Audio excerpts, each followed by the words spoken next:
All right, I'm about to go to the gym. It's hot out, man.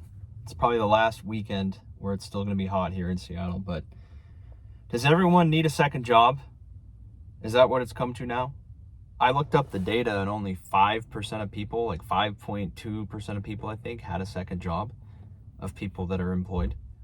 That seems really low to me. If you guys are watching this, do you guys have a second job? Right? Or something you're doing on the side? I think most people do. 5% was surprisingly low to me. I thought it would have been much, much higher than that.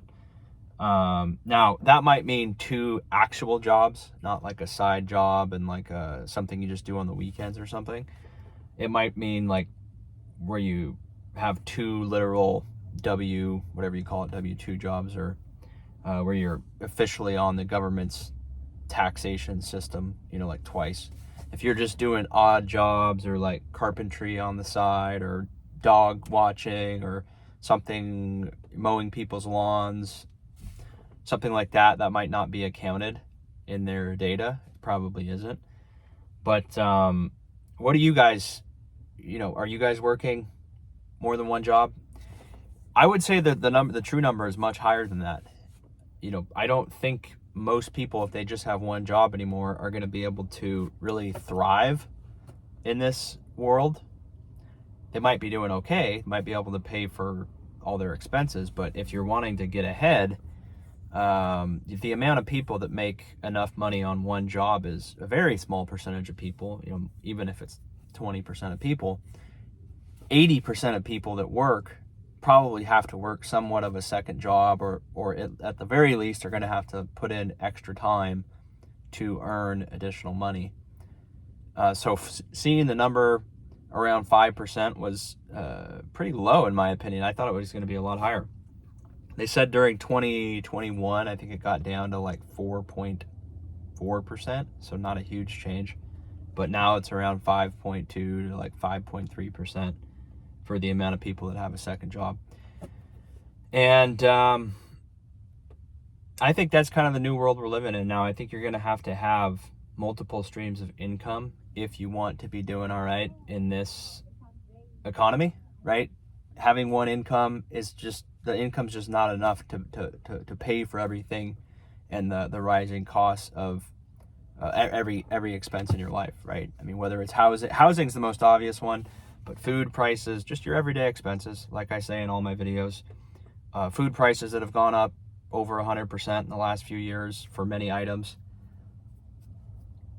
energy prices for transportation, for fuel, okay, just doing basic maintenance on your vehicle. That's a service related expense, so that cost goes up because they have to pay, that they have to pay for their place of business. Their employees have to get paid more money. So if you're not garnering your share of the pie, you're going to be left behind, right? Because if you're making roughly the same amount of money in an environment that's highly inflationary, you're just going to get left behind. And so that's why I think so many people are going to a second job or a second or third source of income. You have to. If you just have a standard job, if you go to your employer every year, you might be able to get like a 7 or 8% raise every year if you really fight for it. But most employers just aren't going to entertain that. They group you in with people that have been there, and you just get whatever you get. So again, if the real hurdle rate of what you need to just maintain your purchasing power is 7% a year, and you're only getting 2 or 3% per year, you're, like I've said in other videos, you're becoming poorer, right? Even though you're getting a nominal raise, maybe instead of making $5,000 a month, you're making $5,150. You're making $5,150 a month now after a year. But that money it's actually less money. It's more money nominally, meaning you get more pieces of paper, right? Instead of getting $5,000, you get $5,150. But those pieces of paper don't buy you as much because the prices of everything else in the economy have gone up by more than what your raise is. And that's why people are saying, okay, I can't realistically think that my employer is going to give me a real inflation adjusted raise every year, because they just don't. It's not the world we live in. So they're having to find that extra income elsewhere. They're having to find that doing stuff on the side, or doing DoorDash, or doing Uber, or mowing people's lawns, or doing daycare, or doing dog sitting, doing all these odd jobs, washing people's cars, whatever, right? They're finding a way to make an extra couple $100, maybe an extra $1,000 a month, because they have to make that income somewhere, and their job isn't giving it to them because they're being inflated. The money that they're getting from their job is less than what they got last year, even though it's more money, because the rate at which things go up every year outpaces the rate at which you get a salary. So people are putting, maybe 5-10 hours a week into doing something on the side because they still want to maintain their purchasing power, but they can't do it through their job anymore, right? They have to do it external of their job. So 5% seems really low to me. I would say it's much higher than that. It might even be around 15-20% of people that just have normal jobs. They're doing something on the side, all right? Whether it's, cold calling for businesses, doing data entry, again, something service related where they're calling leads, maybe that filled out a form, doing something where they're making an extra couple $100 a week, an extra $1,000 a month, because they have to. They want to maintain their purchasing power, and they can't do it through their traditional job because of inflation, right? Like I said, even though you get more money when you get a raise. All right, sorry, my video cut out.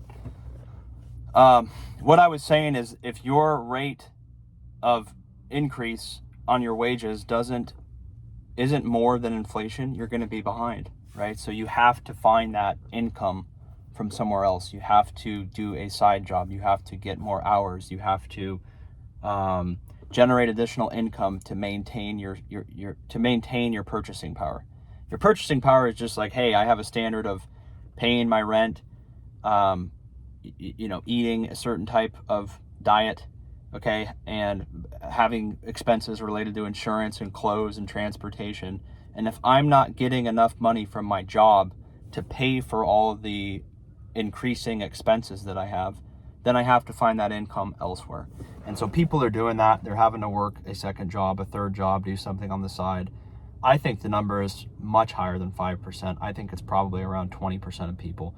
If you asked 5 people that are just working a normal job, if they did something on the side, whether it was eBay reselling, or Etsy, or DoorDash, or dog sitting, or something like that, side work, carpentry, mowing lawns, something similar to that, I would say 1 out of 5 people at least are doing something like that, because they have to, right? If they just stick to one job, they're not gonna have enough money to live their life.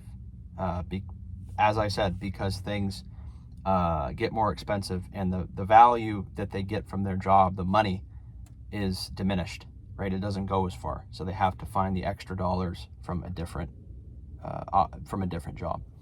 Let me know what you think. Do you have a second job? Do you have a third job? Are you doing something on the side? I know the number is much higher than 5%, but let me know what you think. Subscribe for more. See you on the next one.